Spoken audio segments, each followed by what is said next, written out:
Ça, c'est un plat de crabe de terre qu'on mange à Pâques. Steve nous en a parlé. Donc c'est vrai que c'est une cuisine qui est très dépaysante, déjà par les mots, par les expressions. Je vous donne un autre exemple, l'ananas bouteille. Ouais, en fait, il est très allongé, très sucré aussi, bien sûr, sous le soleil de la Guadeloupe. Donc voilà, on l'appelle l'ananas bouteille. Ou alors le blaf de poisson blanc. Le blaf de poisson blanc. Voilà, et c'est un court bouillon de poisson. Et blaf, ça évoque le bruit que fait le poisson quand on le jette dans l'eau. Oh, vivant. Ah bah non. Non, mais vous savez, plaf, comme ça, ou plouf. Non, parce que j'aime pas quand on le jette. Quand on fait du mal aux animaux. Non, là on est très gentil. Donc voilà, c'est une langue qui est très imagée.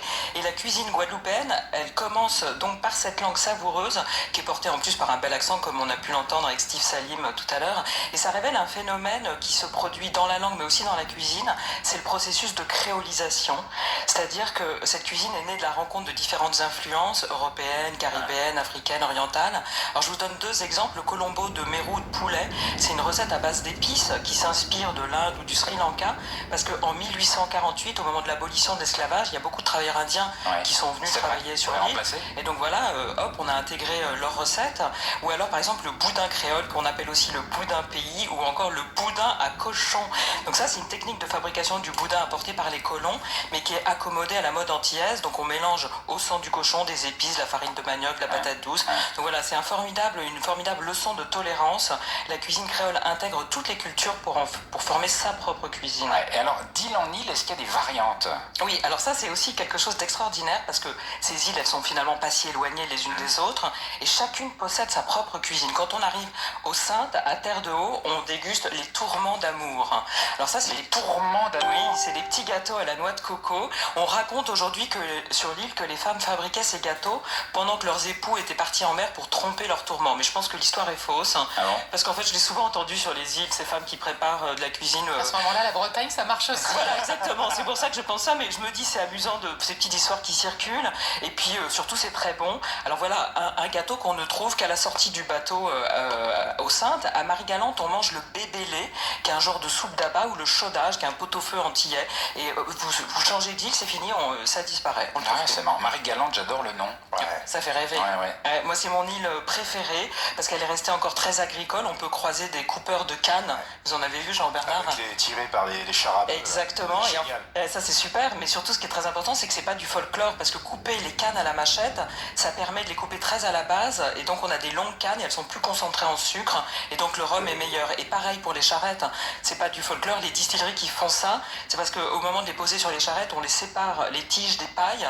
Et donc, le jus va être plus pur et meilleur. Un travail extrêmement dur, comme j'ai pu le voir. Ah bah oui, non mais voilà, pour la qualité du rhum agricole. Mais alors donc sur Marie-Galante, on fabrique aussi le sirop de batterie. Donc ça c'est Le sirop de batterie. Alors la batterie c'est... on fait ça dans son garage le soir, une fois qu'on a rentré la voiture. Comment ça se passe? C'est vrai que c'est étonnant parce que c'est toujours ces expressions, on se dit mais d'où ça sort? Et en fait, bon jus de batterie. Là, vous savez que c'est très rafraîchissant. On le coupe à l'eau, c'est du sirop de canne. On le coupe à l'eau avec du citron vert. Et en fait, c'était le nom qu'on donnait autrefois à la dernière chaudière pour fabriquer le sucre dans les sucreries. Donc voilà, on l'appelle comme ça. Et c'était à la fin, quand on avait tout fini le rhum, on faisait avec le reste le sirop de batterie. C'est une espèce de sous-alcool en fait. C'est les résidus. Non, mais il n'y a pas d'alcool, c'est vraiment un sirop de sucre. Et parce que voilà. Puis on donnait ça aux enfants, j'imagine. Non, mais j'en ai goûté, c'est très très bon. Et alors, dans ces îles où on produit beaucoup de sucre de canne, les desserts, ils doivent être dingues. Eh ben, alors ils sont bons, mais surtout, alors je vous en ai parlé d'un tout à l'heure, la popote à fruits à pain. Alors ça, c'est l'arbre à pain est originaire des îles de la Sonde et il arrivait aux Antilles au XVIIIe siècle. Il avait été importé par les Anglais qui voulaient en faire la matière première de l'alimentation des esclaves. Donc forcément, ils en ont mangé, ils l'ont cuisiné. Au fil du temps, ils ont créé des recettes, dont celle-ci. Alors c'est la popote à fruits à pain, mais c'est fabriqué avec la fleur de l'arbre à pain. On en fait une confiserie. Alors on attend que la fleur tombe, on l'accueille surtout pas. On la ramasse, on la fait bouillir, on la trempe dans du sirop, on la fait sécher au soleil et ça donne des fruits confits, comme de la pâte de fruits chez nous, c'est délicieux. Et on la trouve notamment sur le marché du Moule, dont on a déjà parlé tout à l'heure. Alors sur ce marché, on peut trouver toutes sortes de fruits, mais aussi des mélanges d'épices comme le massalé, donc toujours une allusion à la cuisine indienne. On trouve aussi le colombo, un autre mélange d'épices. Et surtout, on trouve le bois d'Inde. Alors ça, c'était peut-être... Bois d'Inde. Le bois d'Inde, c'est un arbre. Et de toutes les découvertes que j'ai faites en Guadeloupe, c'est celle qui m'a le plus impressionnée. Parce que sur cet arbre poussent des feuilles qui ont des parfums différents. Ah bon? Soit la citronnelle, soit le clou de girofle, soit l'anis. En fonction de quoi? De la saison? Non, au même moment? Au même moment. Et en fait, sur un même arbre. Alors normalement, chaque arbre développe son parfum. Mais moi, j'ai vu un arbre sur lequel...